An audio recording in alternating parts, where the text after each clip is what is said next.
Maris Racal at Baron Geisler magsasama muli sa FPJ Batang Quiapo.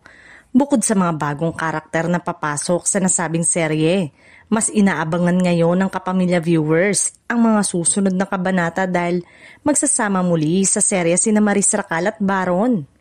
Matatandaan na una nagkasama ang dalawa sa iba't ibang proyekto sa pelikula at telebisyon.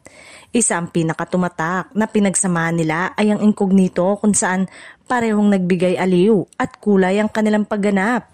Mula noon, nagpatuloy ang kanilang mga proyekto, si Maris bilang aktres at singer, si Baron naman bilang isa sa pinakakilalang kontrabida sa industriya.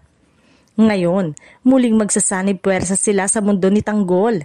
Si Maris ay gaganap bilang isang bagong karakter na may kinalaman sa kapulisan, habang si Baron ay babalik bilang ang kinakatakutan na magdadala ng gulo sa buhay ng mga pangunahing tauhan.